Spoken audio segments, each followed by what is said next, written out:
Yeah. These level up in the game, and eventually they can become higher level warriors and things, different levels for combat. As you proceed through the game changes. In the beginning, it's a god game, and then you have to go into a dungeon and battle, and then at the top level, it's esports. So we've made it so that it's basically 3 games in one in a sense. But you have to work your way up to the top levels, and that will be a lot of the guilds. A lot of major guilds are involved with us. The game is very, very well funded. We have over 20 million US in funding at this point, and the game hasn't been released. So things are going very well. Despite all the issues with crypto winter and just the general state of the market, we've done exceedingly well. And we just had a land sale that sold out in several hours, which was pretty impressive at this time. People so far, when it comes to games, they always compare it to different games. So, and the creator, every time he would do an AMA, he would say that the game is a bit comparable to Clash of Clans and Clash Royale altogether. The NFT is, the main NFT is a planet, and within that planet, you are a god. So that's why it is the NFT is about the Godiverse and how you can run a planet as a god. You can either be a good god, develop your planet, make the dudes happy, or you can cause Armageddon and then just wipe them all out for a clean slate. And that's pretty much the basic gist of it. And then it extends furthermore to its land, which is basically a star, where you place multiple planets, and where you can control the age of the planet, which is where its power source is from. So the older the planet, the stronger it is. Or the older the planet, the more loot or artifacts that you can obtain from it. Yep. That was a good explanation. And now I'm going to reveal our #1 community member, Astariste from Baguio. She's in the mascot suit, so she's going to hop out. Give me a second.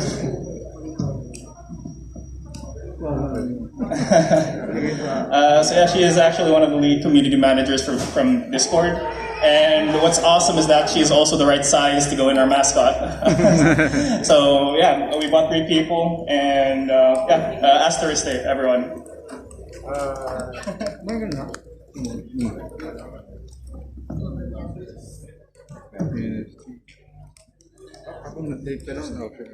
Sorry, I need a bit of a mini transformation while getting out of the dude suit.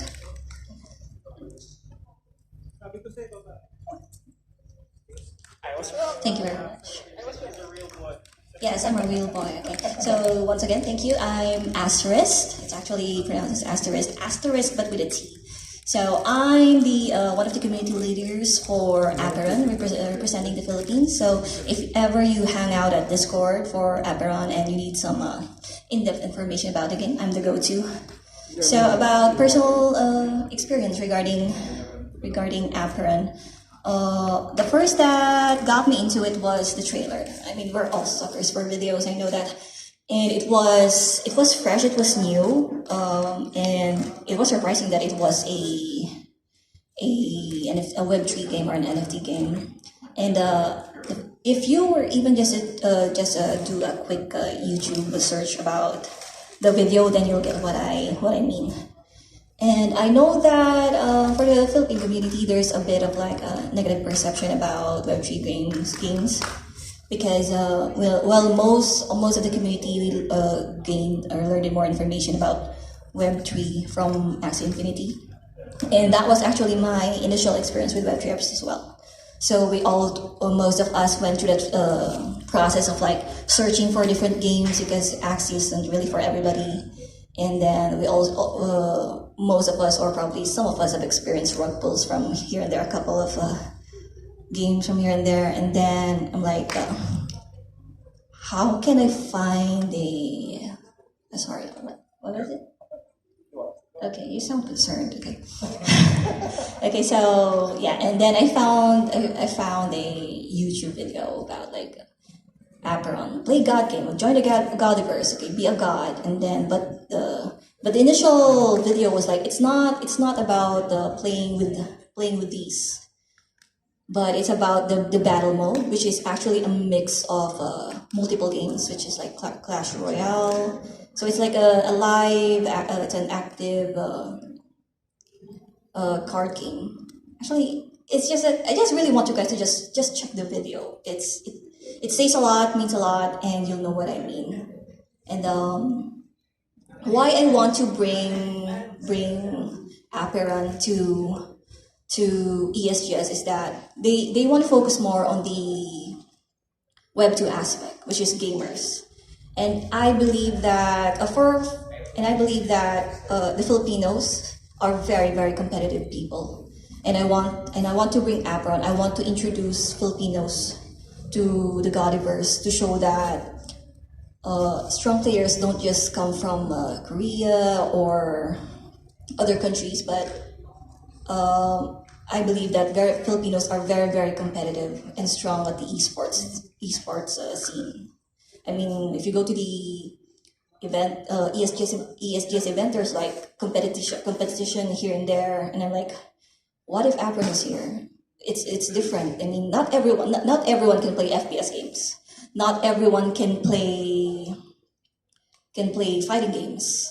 So why not bring a new flavor to the table? And I'm like, and I think that Apeiron is one of it. And then, even though there's this perception or conception about Web3 games, we are finding ways to make it accessible to the public. We have guilds. I believe that people are familiar with the Web3 guilds. There's GuildFi, YGG, SEA, and a lot more. What am I saying? As for me, I just want to say that I want people to give Apeiron a chance. Just join the Discord, join the community. It's a community that's run by the community itself. I mean, that's why I'm here. I'm not even working for them, but I'm just someone who loves the game so much, and I want to spread the game I like to people who I think would be interested about it as well. That's it for me. Alright, so my personal experience, of course, with the Apeiron Discord server is, because of her. She's my entry for Web3 games altogether. You mentioned Axie Infinity. I started with her with Axie Infinity, the big boom of last year, and it kind of changed my perception of Web3 altogether. Because, of course, their intro to Web3 or crypto is, of course, just the money. But it's more to it than that. It's actually pretty fun when you just look at it as a game. If you look at other games like Valorant, League of Legends, we're buying skins and all that, and then the resale value will never be the same as how you bought it, because it's your account, you raised it, it's your baby, but it doesn't reclaim that same value. So it's not about the money, it's about actually making an actual fun game for Web3. So with the game, how the trailer went, how it's explained, how everything goes, yes, there's still breeding in it, but the limit on how breeding works is in a way where it will not pump the supply so hard.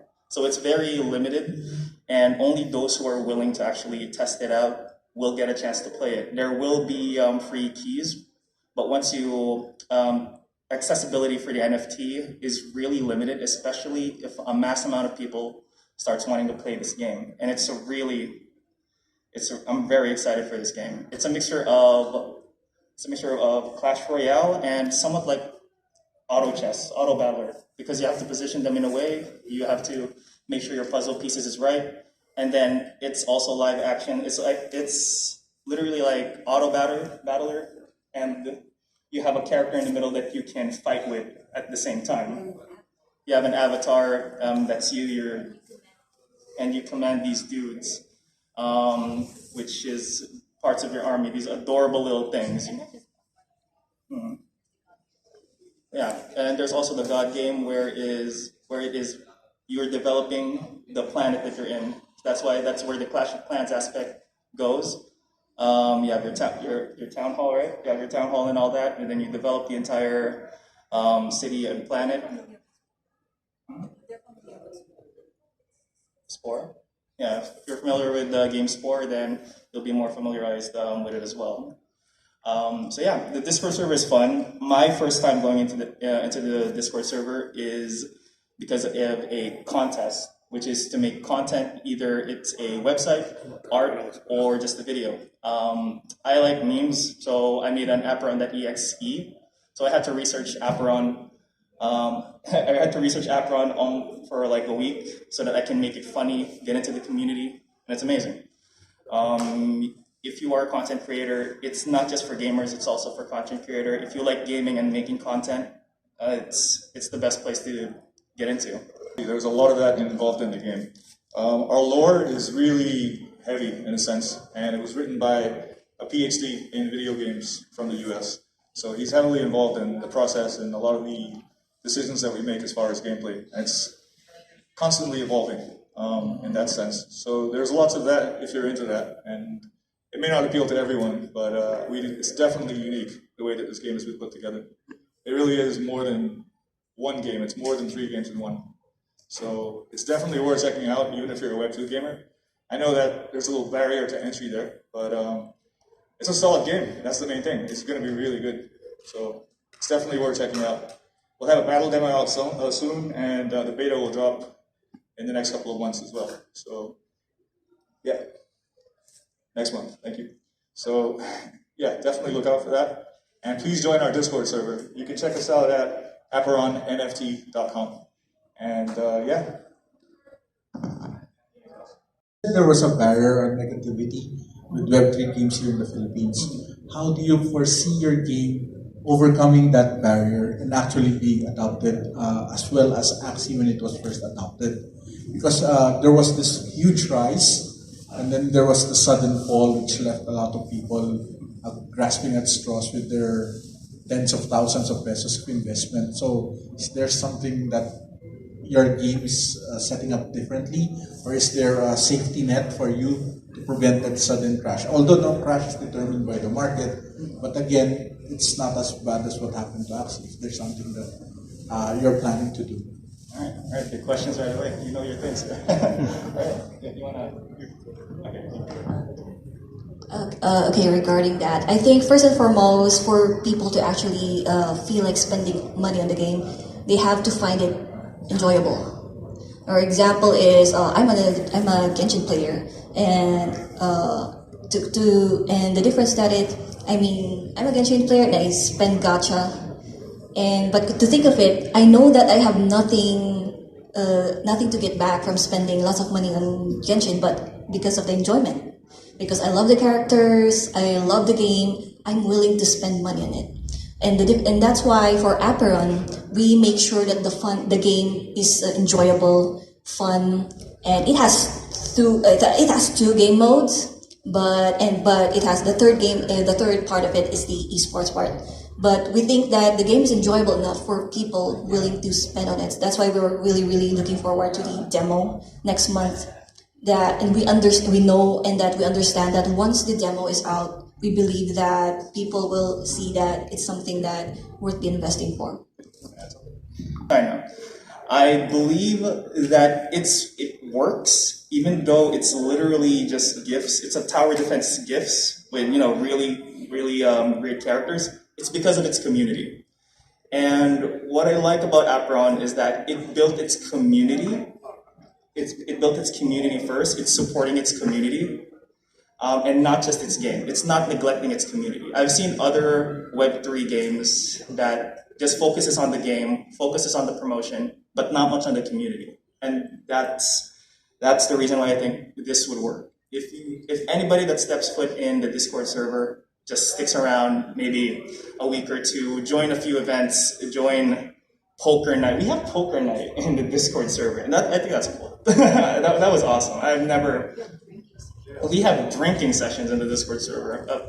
If you're 18 up, if you're legally able to drink, So yeah, that's my personal take on how adoption would work here.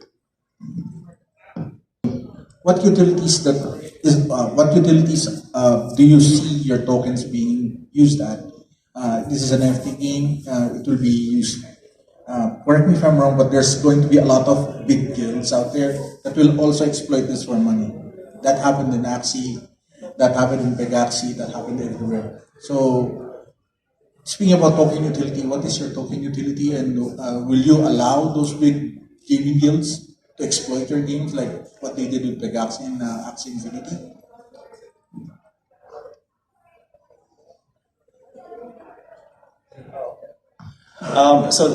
So the thing, so how we look at other games, how they rose, how they fell, is because of how easy it is to actually earn money, and then how easy it is to earn money, how easy it is to just buy into it, and then of course there's already income all the time. There's one game where you just buy the NFT and it's earning you maybe 2%, 3%, 5% of it every day. After 100 days you get ROI, but if it's that easy, everyone else is going to jump into it. What I've learned from my experience, from all the AMAs that I've been with the creator of the game, there needs to be winners and losers. Not everyone should be able to win, but if they were supposed to be winning, it's because they earned it through hard work and through the skill that they have as gamers. Because when it comes to investors, we sold out already on lands in only a couple of hours. And the range of the prices on these were about 1 ETH until 5 ETH. So how we expect this game to go is that, like I said, there will be winners and there will be losers. That is the key to a good Web3 game. I would also like to add that we have trigonomics. Like most of the Web3 games, they have two tokens. One is the free-to-earn token, like SLP for Axie, and then we have the governance token, which is similar to AXS. We have a third token called the Ringu Regularity or RNGU, which is a token that is awarded for esports winners. And these tokens are very, very limited. And if you want them, you are able to access a secret shop where you're able to get stronger cosmetics or get stronger items. That's why we introduced the third token. We want to reward players who are actually making effort to be good at the game and winning tournaments, winning esports, representing their teams and whatnot.